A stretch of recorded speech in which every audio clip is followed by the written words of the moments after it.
कैसे हैं आप सब। आई होप आप सब बहुत अच्छे होंगे, मस्त होंगे। तो आज के इस वीडियो में हम पढ़ने वाले हैं पार्च्यूरेशन एंड लैक्टेशन। पार्च्यूरेशन यानी कि चाइल्ड बर्थ, मतलब हिंदी में हम इसे बोल सकते हैं प्रसव और स्तनपान, कि किस तरीके से 9 मंथ के बाद एक बेबी का जन्म होता है और जन्म के बाद एक माँ कैसे अपने बच्चे को फीड कराती। तो इन सबको इस वीडियो में हम डिटेल में समझने वाले हैं। जैसा कि हमने लास्ट वीडियो में समझा था कि किस तरीके से एक बच्चे का माँ के यूट्रस में, माँ के गर्भ में 9 मंथ तक डेवलपमेंट होता है। एक डिप्लॉयड जाइगोट से एक completely fully formed baby develop होता है और आफ्टर 9 मंथ अब वो बेबी रेडी फॉर डिलीवरी है, और जिसे हम बोलते हैं पार्च्यूरेशन। तो इसे हम अच्छे से समझेंगे। पार्च्यूरेशन यानी कि चाइल्ड बर्थ। पार्च्यूरेशन होता क्या है? पार्च्यूरेशन को हिंदी में प्रसव बोलते हैं। देखिए, the average duration of human pregnancy is about 9 month which is called gestation period. यानी कि जो मानव गर्भावस्था की औसत अवधि होती है वो 9 मंथ की होती है, और जिसे हम कहते हैं गर्भकाल यानी कि जेस्टेशन पीरियड। अब देखो, जेस्टेशन पीरियड कंप्लीट होने के बाद यानी कि गर्भकाल कंप्लीट होने के बाद अब बच्चा कंप्लीटली डेवलप हो जाता है। अब वो बाहर की दुनिया में आने के लिए रेडी है, और इस प्रोसेस को हम बोलते हैं पार्च्यूरेशन, यानी कि एक ऐसी प्रोसेस जिसके द्वारा बच्चा माँ की यूट्रस से बाहर आता है, माँ के गर्भ से बाहर आता है। ठीक है, तो उस प्रोसेस को हम बोलते हैं पार्च्यूरेशन। तो देखिए, the act of removing the foetus from the mother's वर्म is through vagina is known as parturition. यानी कि माँ के गर्भ से भ्रूण को वेजाइना के माध्यम से बाहर निकालने की क्रिया को पार्च्यूरेशन कहते हैं। ठीक है, अब भाई बेबी कंप्लीटली डेवलप हो गया। ठीक, कंप्लीटली डेवलप हो गया, अब वो बाहर कैसे आएगा? तो अब ये बेबी माँ के गर्भ से जो वेजाइना होती है, वेजाइना को हम बर्थ कैनाल भी बोलते हैं, इस वेजाइना के द्वारा ही बेबी का जन्म होता है, यानी वो बाहर आता है। तो इस प्रोसेस को हम इस वीडियो में समझेंगे। देखिए, जो पार्च्यूरेशन की प्रोसेस होती है यानी कि प्रसव के दौरान, ठीक, कहते हैं कि जो ह्यूमन होता है, ह्यूमन सिर्फ और सिर्फ 45 डेल की जो दर्द सहने की एक यूनिट होती है ना, वो 45 डेल तक ही सहन कर सकता है। लेकिन सिर्फ एक माँ ऐसी होती है कि वो 57 डेल तक का पेन सहती है एक बच्चे को जन्म देने में। तो अगर आप अपनी मदर से लड़ते हैं या झगड़ते हैं या उनका कहना नहीं मानते हैं तो उन्हें रिस्पेक्ट दीजिए, उनसे प्यार से बात करिए। ठीक है, क्योंकि उन्होंने आपके लिए ना बहुत ही सेक्रीफाइस किया है। ठीक है, तो आइए बढ़ते हैं हम अपने आगे के टॉपिक पे। अब देखो, हार्मोनल कंट्रोल ऑफ पार्च्यूरेशन, कि जो पार्च्यूरेशन की प्रोसेस होती है उसमें कौन कौन से हार्मोन इन्वॉल्व होते हैं। तो देखो, एस्ट्रोजन, प्रोजेस्टेरॉन और ऑक्सीटोसिन एंड प्रोस्टाग्लैंडिन्स, ये जो 4 हार्मोन्स हैं, ठीक है, ये पार्च्यूरेशन की प्रोसेस को रेगुलेट करते हैं। ठीक है, यानी कि आप कह सकते हो कि इन 4 हार्मोन की हेल्प से ही जो पार्च्यूरेशन की प्रोसेस होती है, प्रसव की जो प्रोसेस होती है, प्रक्रिया होती है, वो आसानी से हो पाती है, यानी कि वो नियंत्रित रहती है। ठीक है, तो आपको इन चारों हार्मोन का नाम याद रखना है कि प्रेगनेंसी के टाइम जो हार्मोन होते हैं उनमें कौन कौन से हार्मोन इन्वॉल्व होते हैं। ठीक है, तो एस्ट्रोजन, प्रोजेस्टेरॉन, ऑक्सीटोसिन और प्रोस्टाग्लैंडिन्स। ठीक, नेक्स्ट देखो, labour starts when progesterone start to fall. देखो, जब लेबर यानी कि जो प्रसव पीड़ा जिसे बोलते हैं हिंदी में, तो वो कब स्टार्ट होगी? वो तब स्टार्ट होगी जो प्रोजेस्टेरॉन हार्मोन है उसका लेवल डाउन हो जाएगा। ठीक है, वहीं जो एस्ट्रोजन है वो बढ़ जाएगा। ठीक है, ये चीज ध्यान रखनी है कि प्रोजेस्टेरॉन डाउन होगा और एस्ट्रोजन हाई होगा। ठीक है, जब प्रोजेस्टेरॉन हाई लो होगा और एस्ट्रोजन हाई होगा तब लेबर पेन स्टार्ट हो जाता है। ठीक है, और ये कब होता है? ये जो प्रेगनेंसी का टाइम होता है फाइनल वीक में होता है, यानी कि 9 मंथ के लास्ट तक ये होता है। ठीक, uterine contraction cause the release of oxytocin. अब देखो, जो यूट्रस होता है ठीक है। माँ का जो गर्भाशय होता है इसमें कॉन्ट्रैक्शन होने लगता है। अब इस कॉन्ट्रैक्शन के कारण क्या होता है, ऑक्सीटोसिन सेक्रेट होता है। ऑक्सीटोसिन हार्मोन के कारण ही क्या होता है, जो कॉन्ट्रैक्शन होता है यानी कि जो यूट्रस है वो बढ़ जाता है, थोड़ा वेजाइना भी बढ़ जाती है, ठीक है। तो जिसके कारण ये कॉन्ट्रैक्शन बना रहता है, ठीक है, जिसके कारण बेबी को डिलीवर करने में एक माँ को आसानी हो सके, ठीक है। ठीक है, तो ये कुछ हार्मोन है जो कि पार्चुरेशन में इन्वॉल्व होते हैं, ठीक। अब देखो कि कैसे पार्चुरेशन की प्रोसेस होती है। By softening and dilating the cervix, prostaglandins also play a significant role in the beginning and developing of labor. यानी कि जो प्रोस्टाग्लैंडिन होता है, ठीक है, प्रोस्टाग्लैंडिन हार्मोन जो होता है, क्योंकि वेजाइना और सर्विक्स, ठीक, दोनों मिलके ही बर्थ कैनाल बनाती है, ठीक है। जो सर्विक्स होती है और वेजाइना, ये दोनों ही मिलके क्या बनाती है, बर्थ कैनाल। अब जो सर्विक्स होती है ये यूट्रस से जुड़ी होती है, ठीक है, ये सर्विक्स है, ये सर्विक्स है, इसके बाद नीचे वेजाइना है, ये यूट्रस है। तो यहाँ पे भाई बेबी है। अब ये कैसे आएगा, इस सर्विक्स से होते हुए और वेजाइना से होते हुए बाहर आएगा।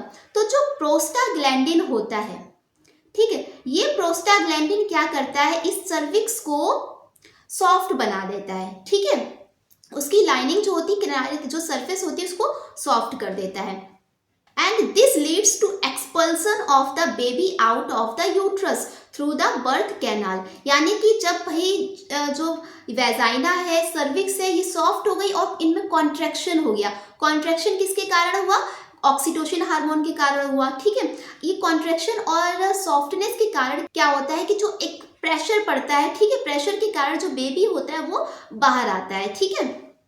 और इस प्रोसेस को ही हम बोलते हैं पार्चुरेशन यानी कि प्रसव, ठीक। अब देखो बेबी के आने के बाद क्या होता है कि जो प्लेसेंटा होता है, प्लेसेंटा यानी कि अपरा, ठीक, प्लेसेंटा को भी बॉडी से यानी कि माँ के यूट्रस गर्भाशय से बाहर निकाल दिया जाता है। तो इस तरीके से पार्चुरेशन होता है। देखो यहाँ इस डायग्राम में आप देख सकते हैं कि ये एक फुल्ली फॉर्म्ड बेबी है, ठीक है, माँ के गर्भ में फुल्ली फॉर्म्ड बेबी है। तो ये जो बेबी है, तो ये बेबी का प्लेसेंटा है, ठीक है, जो कि एक अम्बिलिकल कॉर्ड से बेबी से जुड़ा हुआ है, ठीक है।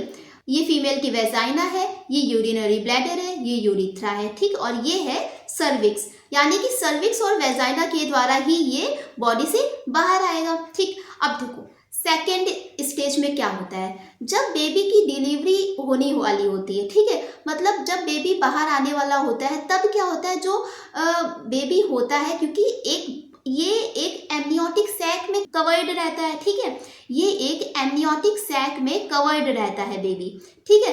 तो जब जैसे ही डिलीवरी का टाइम आ जाता है, ठीक है, तब क्या होता है, ये एमनियोटिक सैक रैप्चर होने लगती है, ठीक है। ये एमनियोटिक सैक रैप्चर हुई, जिसको बोलते हैं हिंदी में एमनियोटिक झिल्ली, ये झिल्ली रैप्चर हुई। अब क्या है, बेबी आसानी से बाहर आ सकता है, ठीक। तो अब बेबी को यहाँ से बाहर एक्सपेल आउट कर लिया जाता है। इसके बाद क्या होता है, थर्ड स्टेज में जो प्लेसेंटा होता है वो भी माँ के गर्भ से बाहर निकाल दिया जाता है। तो इस तरीके से ये स्टेजेस होती हैं पार्चुरेशन की, यानी कि प्रसव की स्टेजेस होती हैं, ठीक। आई थिंक अच्छे से समझ में आया होगा आपको। अब देखो, अब हम पढ़ेंगे लैक्टेशन यानी कि स्तनपान, कि किस तरीके से एक माँ अपने बेबी को फीड कराती है और आखिर क्या कारण है कि आफ्टर प्रेगनेंसी माँ के ब्रेस्ट से मिल्क एक्सपेल आउट होने लगता है, निकलने लगता है, ठीक है। देखो lactation is the process in which mammary gland of the female undergo differentiation during pregnancy and starts producing milk towards the end of pregnancy. यानी कि स्तनपान वह एक प्रक्रिया है जिसमें महिला की स्तन ग्रंथियां गर्भावस्था के दौरान कुछ बदलाव से गुजरती हैं। अब ये जो बदलाव होते हैं तो क्या होता है, इनमें गर्भावस्था के अंत में दूध का उत्पादन स्टार्ट हो जाता है, यानी कि मिल्क का प्रोडक्शन स्टार्ट हो जाता है, ठीक है। मतलब कह सकते हो कि जैसे जैसे प्रेगनेंसी एंड पॉइंट पे आती है यानी कि 9 मंथ पे आती है, तब उस टाइम पे क्या होता है, जो मदर होती है, मदर की ब्रेस्ट में मिल्क का प्रोडक्शन स्टार्ट हो जाता है। ठीक है, तो देखो ये हार्मोन है हमारे, जिसमें कि प्रोलैक्टिन हार्मोन और ऑक्सीटोसिन हार्मोन। ठीक है, तो जो प्रोलैक्टिन हार्मोन होता है ये मिल्क प्रोडक्शन का काम करता है, और जो ऑक्सीडेशन होता है इसे हम बोलते हैं मिल्क इजेक्शन हार्मोन, मतलब इस हार्मोन के कारण ही मिल्क बाहर आता है। ठीक है, अब देखो hormonal control of lactation, hormone including prolactin, oxytocin and oestrogen. ठीक, इन 3 हार्मोन को आपको ध्यान रखना है, प्रोलैक्टिन, ऑक्सीटोसिन और एस्ट्रोजन। ये तीनों हार्मोन लैक्टेशन को रेगुलेट करते हैं। ठीक, देखो sucking or nipple stimulation causes the release of oxytocin which increases milk ejection, यानी बेबी जब निपल सक करता है तो ऑक्सीटोसिन रिलीज होता है जिसके कारण मिल्क बाहर आने लगता है। ठीक है, यहाँ पे देखो, यहाँ पे मदर के हाइपोथैलेमस में पिट्यूटरी ग्लैंड प्रेजेंट है। ठीक, अब जैसे ही बेबी ने निपल सक किया, ठीक है, तो क्या हुआ, तुरंत जो प्रोलैक्टिन हार्मोन है ये एक्टिव हो गया। ठीक, ये सेक्रेट होने लगा, ये सेक्रेट हुआ तो मिल्क प्रोडक्शन होने लगा। जब मिल्क प्रोडक्शन हुआ तो अब मिल्क बाहर आ रहा है, तो बेबी आराम से उसे फीड कर पा रहा है, ले पा रहा है। ठीक है, तो इस तरीके से by encouraging the growth and development of the mammary gland, oestrogen also plays a significant role in lactation. देखो जो स्तन ग्रंथियां होती हैं इनके डेवलपमेंट यानी विकास और विकास को इंकरेज करने के लिए जो एस्ट्रोजन हार्मोन है ये भी बहुत ही ज़्यादा इम्पॉर्टेंट रोल प्ले करता है, क्योंकि जो एस्ट्रोजन हार्मोन होता है इसके कारण क्या होता है, जो ब्रेस्ट होता है, अब देखो जब माँ प्रेग्नेंट होती है, ठीक है, तो आफ्टर 9 मंथ, मतलब एंड ऑफ 9 मंथ, ठीक है, 9 मंथ के एंड तक जो फीमेल होती है, जो मदर होती है, उनका ब्रेस्ट काफ़ी बढ़ जाता है। ठीक है, तो बढ़ क्यों जाता है, वो इस एस्ट्रोजन हार्मोन के ही कारण हो जाता है, क्योंकि जो हार्मोन है ये एक्टिव हो जाता है और जिसके कारण ब्रेस्ट काफ़ी डेवलप हो जाता है। ठीक है, और ये ब्रेस्ट डेवलप क्यों होगा, क्योंकि इसमें मेमरी ग्लैंड बहुत ज़्यादा डेवलप हो जाती है। ठीक है, तो अब इन्हें हम समझेंगे। ठीक है, the growth of the mammary gland and the formation of colostrum. ठीक, यानी कि जो पहली स्टेज होती है, तो पहली स्टेज में क्या होता है कि जो स्तन ग्रंथियां होती हैं, मेमरी ग्लैंड होती है, उनमें वृद्धि हो जाती है और कोलेस्ट्रम का निर्माण होता है। अब देखो ये जो कोलोस्ट्रम होता है, ये कोलोस्ट्रम जो होता है, it is nutrient rich fluid that supplies the child with necessary nutrients and immunological components. देखो ये जो कोलेस्ट्रम होता है ये एक बहुत ही ज़्यादा पोषक तत्व होता है, जिसमें क्या होता है, बहुत ही पोषक तत्व घुले होते हैं जो कि क्या है, बच्चे को बहुत ही ज़्यादा न्यूट्रिएंट प्रोवाइड कराते हैं और साथ ही ये इम्यूनोलॉजिकल कंपोनेंट भी प्रोवाइड कराता है, जो कि बच्चे के लिए बहुत ही ज़्यादा इम्पॉर्टेंट होता है, बहुत ही ज़्यादा उसके लिए बेनिफिशियल होता है। ठीक है, तो जो कोलोस्ट्रम होता है, यानी कि जो मदर का जो पहला मिल्क होता है, यानी कि जैसे ही मिल्क बनना स्टार्ट हुआ, ठीक है, तो वो मिल्क पिलाना बच्चे के लिए बहुत ही ज़्यादा बेनिफिशियल होता है। ठीक है, उससे क्या होता है, बच्चे का इम्यून सिस्टम भी स्ट्रांग हो जाता है। इसके बाद नेक्स्ट स्टेज क्या होती है, देखो after parturition the second stage also known as lactogenesis 2। जो पार्चुरेशन के बाद जो सेकेंड स्टेज होती है उसको हम लैक्टोजेनेसिस 2 बोलते हैं। ठीक, इसमें क्या होता है कि which is distinguished by the generation of mature milk, यानी कि अब क्या है, एक मैच्योर मिल्क का प्रोडक्शन होने लगता है, जो मिल्क जो है वो एक तरीके से मैच्योर हो गया। ठीक है, जो कि नवजात शिशु की वृद्धि और विकास के लिए बहुत ही ज़्यादा आवश्यक है और सभी पोषक तत्व और प्रतिरक्षा वैज्ञानिक घटक परिपक्व दूध में मौजूद होते हैं। तो इसलिए कहते हैं ना कि बच्चे के लिए माँ का दूध सबसे ज़्यादा बेस्ट होता है। ठीक है, तो जो भी बेबी है, ठीक है, तो उसके लिए अपनी माँ का दूध ही सबसे ज़्यादा बेस्ट होता है। ठीक, तो ये कुछ स्टेजेस हो गई। तो फाइनली हमने आज पार्चुरेशन और लैक्टेशन को भी समझ लिया कि किस तरीके से प्रसव होता है, कैसे स्तनपान होता है और जो पार्चुरेशन की प्रोसेस होती है उसमें कौन कौन से हार्मोन रोल प्ले करते हैं, लैक्टेशन में कौन से हार्मोन रोल प्ले करते हैं,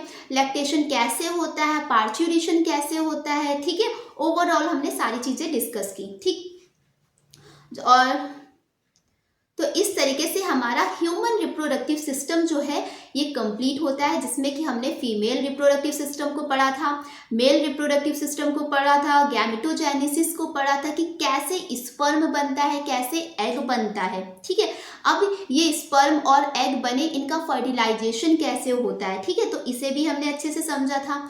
फर्टिलाइजेशन के बाद इम्प्लांटेशन कैसे होता है, कि किस तरीके से ये जो एम्ब्रियो है, ठीक है, ये एम्ब्रियो कैसे माँ के गर्भ में इम्प्लांट होता है। ठीक है, तो हमने इम्प्लांटेशन को भी अच्छे से समझा था। अब इम्प्लांटेशन हो गया, ठीक है, मतलब कि गर्भधारण हो गया। अब ये गर्भधारण होने के बाद जेस्टेशन पीरियड, ठीक है, यानी कि गर्भकाल, और एम्ब्रियोनिक डेवलपमेंट, यानी कि जो भ्रूण है उसका कैसे डेवलपमेंट हो रहा है, तो इसे भी हमने पढ़ लिया। और फाइनली आज हमने पार्चुरेशन और लैक्टेशन को भी कंप्लीट कर लिया।